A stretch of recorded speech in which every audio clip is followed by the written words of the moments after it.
നമസ്കാരം. മലയാളി വാർത്തയിലേക്ക് സ്വാഗതം. തിരുവനന്തപുരം പേരൂർക്കടയിലെ വ്യാജ മാലമോഷണ കേസിൽ പോലീസ് വാദം കള്ളമെന്ന കണ്ടെത്തലുമായി ക്രൈംബ്രാഞ്ച്. മാലമോഷണം പോയതല്ല എന്ന് ക്രൈംബ്രാഞ്ച് അന്വേഷണത്തിൽ കണ്ടെത്തിയിരിക്കുകയാണ്. ഓമന ഡാനിയലിന്റെ വീട്ടിനുള്ളിൽ നിന്ന് തന്നെ മാല കിട്ടി. മാല വീടിന് പുറത്ത് വേസ്റ്റ് കൂനയിൽ നിന്നാണ് കിട്ടിയത്. മാല മോഷ്ടിച്ചെന്നാരോപിച്ചായിരുന്നു ദലിത് യുവതിയായ ബിന്ദുവിനെ അന്യായമായി പോലീസ് കസ്റ്റഡിയിലെടുത്തത്. ആത്മഹത്യയുടെ വക്കിലേക്ക് പോലീസ് തന്നെ കൊണ്ടെത്തിച്ചു ആ ഒരു ദിവസം എന്ന് ബിന്ദു നേരത്തെ തന്നെ മാധ്യമങ്ങളോട് പ്രതികരിച്ചതാണ്. അതേസമയം എന്തായാലും ക്രൈംബ്രാഞ്ചിന്റെ സത്യാവസ്ഥ ഇപ്പോൾ ക്രൈംബ്രാഞ്ച് കണ്ടെത്തിയിരിക്കുകയാണ്. അതിൽ ബിന്ദു പ്രതികരിച്ചിട്ടുണ്ട്. ക്രൈംബ്രാഞ്ചിന്റെ കണ്ടെത്തലിൽ സന്തോഷമെന്ന് പറയാൻ പറ്റില്ല. സ്റ്റേഷനിൽ അനുഭവിച്ച കാര്യങ്ങൾ മറക്കാൻ പറ്റില്ല. അതാണ് തന്നെ വല്ലാതെ തളർത്തുന്നത്. ആ കുറ്റം തന്റെ തലയിൽ വെച്ച് കെട്ടാൻ പോലീസ് കുറെ ശ്രമിച്ചു. ചെയ്യാത്തൊരു തെറ്റാകുമ്പോൾ എന്തായാലും സത്യം പുറത്തു വരുമെന്ന് എനിക്ക് നല്ല ഉറപ്പുണ്ടായിരുന്നു. ഓമന ഡാനിയൽ എന്തിനാണ് അങ്ങനെ ചെയ്തതെന്ന് തനിക്ക് അറിയില്ല എന്നായിരുന്നു ബിന്ദുവിന്റെ പ്രതികരണം. മാത്രമല്ല, താൻ 3 ദിവസമാണ് ആ വീട്ടിൽ ജോലിക്ക് പോയത്. പക്ഷെ മാല കിട്ടിയില്ല എന്ന് പറഞ്ഞിരുന്നെങ്കിൽ എന്നെ ജയിലിലേക്ക് കൊണ്ടുപോയേനെ. മാല കിട്ടിയെന്ന് പോലീസ് പറഞ്ഞില്ല. ആത്മഹത്യയുടെ വക്കിലേക്ക് പോലീസ് തന്നെ കൊണ്ടെത്തിച്ചു എന്നതടക്കമുള്ള പ്രതികരണം ബിന്ദു നടത്തിയിരുന്നു.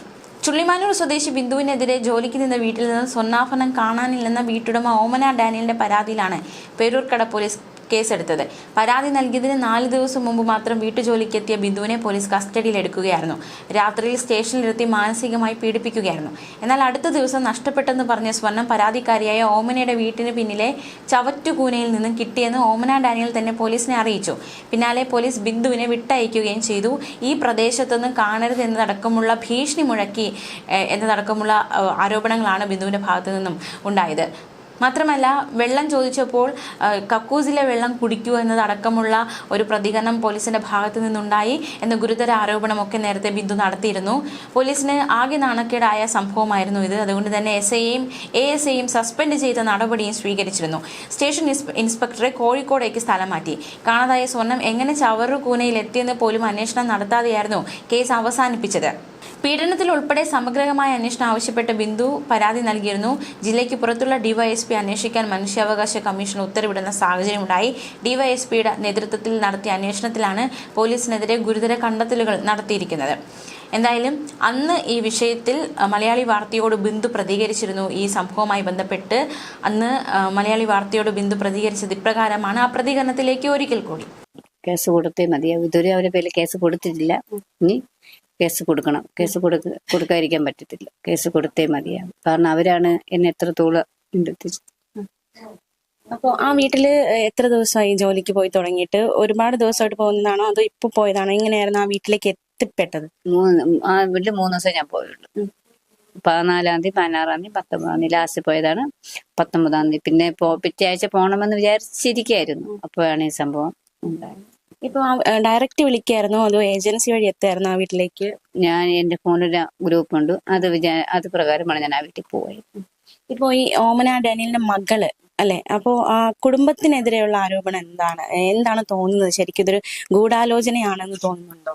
ഇത് അമ്മയും മക്കളുമായിട്ടുള്ളതാണ് എനിക്ക് തോന്നുന്നത്. അല്ല, ഇവരെ മാത്രമല്ല, ഈ അമ്മയും 2 മക്കളും ഇതിൽ പങ്കെന്നാണ് എനിക്ക് തോന്നുന്നത്. ശരിക്കും ആ മാല ചവറ്റുകുട്ടിന്ന് കിട്ടുന്നു എന്നറിഞ്ഞത് എപ്പോഴാണ് ശരിക്കും ചേച്ചി അറിഞ്ഞത്?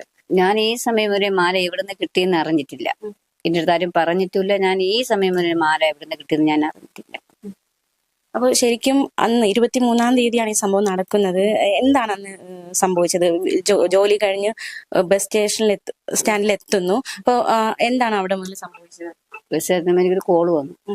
ഫസ്റ്റിലത്തെ കോള് ഞാൻ എടുത്തില്ല. ലോണിന് കാര്യങ്ങളൊന്നും ചോദിച്ചാൽ ഞാൻ എടുത്തില്ല. 2ാമത്തെ കോള് ഞാൻ എടുത്തു. ആരെന്ന് വെച്ചാൽ ബിന്ദു ആണോന്ന് ഇങ്ങോട്ടാണ് ചോദിച്ചത് പോലീസ്. ബിന്ദു ആണെന്ന് പറഞ്ഞു. അത് പേരൂർക്കട പോലീസ് സ്റ്റേഷനിൽ നിന്നാണ്. അപ്പൊ ഞാൻ പേടിച്ചു. അപ്പൊ ഞാൻ ചോദിച്ചാൽ എന്താ സാർ, അത് കാര്യങ്ങൾ കൂടെ വന്നിട്ട് പറയാം. ബിന്ദു പെട്ടെന്ന് ഇവിടെ വരെ വാങ്ങും. ഞാൻ എന്നിട്ട് നിങ്ങൾ വീട്ടു ജോലിക്ക് പോയിട്ടുണ്ട്. അത് ഇവര് പരാതി കിട്ടിയിട്ടുണ്ട്. ആര് സാറേ? ഓമന ഡാനിയൽ എന്ന് പറഞ്ഞു. ഇതുണ്ടാക്കി ഞാൻ ഇവരെ മകളെ വിളിച്ചു. നിഷ കാര്യങ്ങൾ അറിയാൻ വേണ്ടി ഞാൻ വിളിച്ചു. എന്ത് ചേച്ചിന്ന് പറഞ്ഞു. ഇന്നത് ബിന്ദുവിന് 3 ദിവസം പൈസയും കൊണ്ട് എന്റെ മമ്മി സ്റ്റേഷനിൽ പോയിരുന്നു. അപ്പൊ ഞാൻ എന്തിനു ചേച്ചിന്ന് വെച്ചു. ഞാൻ ചേച്ചിയുടെ വീട്ടിലല്ലേ ജോലിക്ക് വന്ന, സ്റ്റേഷനിൽ കൊണ്ട് ബിന്ദു അവിടെ പൈസ വാങ്ങിച്ചു. ബിന്ദു പെട്ടെന്ന് ചെല്ല് എന്ന് പറഞ്ഞ പ്രകാരം ഞാൻ ഇതിൽ പൈസ ഇല്ലായിരുന്നു. 35 രൂപ എന്റെ കയ്യിലുണ്ടായിരുന്നു. ഞാനൊരു ഓട്ടോ വിളിച്ചടക്കാൻ പോയി.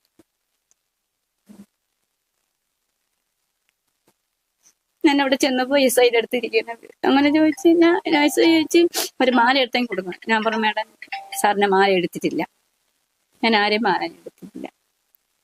അപ്പോഴും ഞാൻ ചെന്ന് മാഡം എന്ന് ചോദിച്ചു. അത് ബിന്ദുവാണ് എൻ്റെ വീട്ടിൽ രാശി ജോലിക്കുന്നത്, ബിന്ദു മാല എടുത്തെങ്കിൽ ബാലത. ഞാൻ പറഞ്ഞു മാഡം ഞാൻ ആരെയും മാല ഞാൻ എടുത്തില്ല, ഞാൻ മറ്റൊരു വീട്ടിൽ ഞാൻ ജോലിക്ക് പോയിട്ട് വരുന്നതാണ് എന്ന് പറഞ്ഞു. ബിന്ദുവാണ് രാശിയോട് ജോലിക്ക് വരുന്നത് എന്ന് പറഞ്ഞ് തീരെ SI ഒരു വനിതയെ വിളിച്ചു.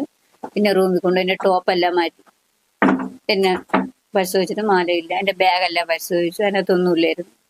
എന്നിട്ട് വേറൊരു പോലീസിനെ വിളിച്ചു, റൂമിൽ കൊണ്ടുപോയി എന്നെ ചോദ്യം ചെയ്തു. അതിനുശേഷം വെളിയിൽ കൊണ്ടുവന്നു. അപ്പൊ എന്നെ SI റൂമിലോട്ട് വിളിച്ചിട്ടാണ് SI എന്നെ ചീത്ത പറഞ്ഞു. അങ്ങോട്ട് നീങ്ങുന്നില്ലടി എന്ന് പറഞ്ഞാണ് എന്റെ മുഖത്ത് നോക്കി പച്ച ചീത്ത പറഞ്ഞു. ഞാൻ പോയി ചീത്ത കേട്ടപ്പോ ഞാൻ പേടിച്ചു.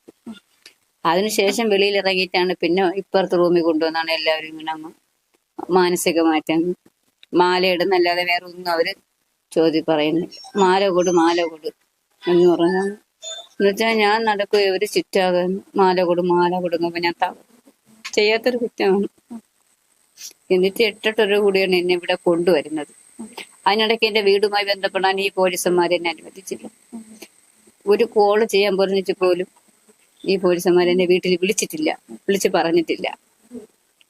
എന്നിട്ടാണ് ഈ ഓമനാടാനയിലും മകളും നിർദ്ദേശമാണ് ഞാൻ ഇവിടെ എന്നെ രാത്രി ഇവിടെ എവരെ കാറിലാണ് ഈ 4 പോലീസന്മാരും യൂണിഫോമിലല്ലാത്തവർ എന്നെ ഇവിടെ കൊണ്ടുവന്നപ്പോ എന്നെ ചേട്ടനും മക്കളെല്ലാരും അറിയുന്നത് ഇങ്ങനെ ഞാൻ സ്റ്റേഷനിലാണ്.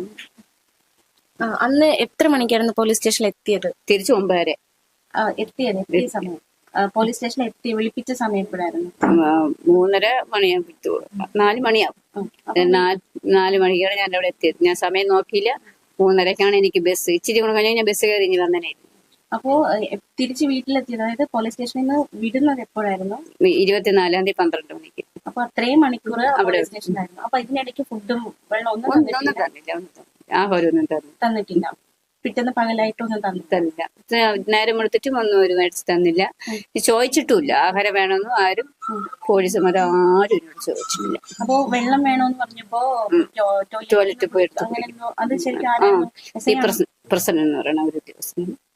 ഈ വനിതാ പോലീസ് ഉദ്യോഗസ്ഥർ എങ്ങനെയായിരുന്നു പെരുമാറിയത്? അവര് ചീത്തയൊന്നും പറഞ്ഞില്ല, എങ്കിലും അവരിപ്പോ സപ്പോർട്ട് നിന്ന് ചീത്തയൊന്നും അവര് പറഞ്ഞിട്ടില്ല. മാല എടുത്തെങ്കിൽ മാല കൊടുക്കണം ബിന്ദു എന്ന് മാത്രമേ അറിയാം. അവർക്കറിയാം ഇത് കള്ളക്കേസ് ആയതുകൊണ്ട് നാളെ അവര് മേൽ പ്രശ്നം വരുമെന്ന് അവർക്കറിയാം. അതുകൊണ്ടാണ് അവര് ആ ഒരു പിന്നെ ഈ പോലീസുകാരെ ഇവിടുന്ന് എന്നെ കൊണ്ടുപോയി ഭയങ്കരമായിട്ട് എന്നെ ചീത്ത വിടുന്നു. അറ്റം വരെ എന്നെ ചീത്ത വിളിച്ചു ഒരു പോലീസുകാരെ. പേരെനിക്കറിയില്ല, ആളെ കണ്ടാലറിയാം. എന്നിട്ട് അവിടെ ചെന്ന് 9 കൂടി അവിടെ എത്തിയിട്ട് വീണ്ടും സ്റ്റേഷൻ റൂമിൽ കൊണ്ടുപോയ സമയത്താണ് ഈ പോലീസുകാരെ എന്നെ അടിക്കാൻ വേണ്ടി വരുന്നത്. പിന്നെ ഭയങ്കരമായി ചോദ്യം ചെയ്തിട്ട് വെളിയിൽ വന്ന് ശശിങ്ങേര് ബാഗ് എടുത്തിട്ടുണ്ട് ഇങ്ങനെ പോയി. പിന്നെ ഞാൻ ഇറങ്ങുന്ന സമയം ആ പോലീസ് സ്റ്റേഷനിൽ അങ്ങനെ വന്നിട്ടില്ല.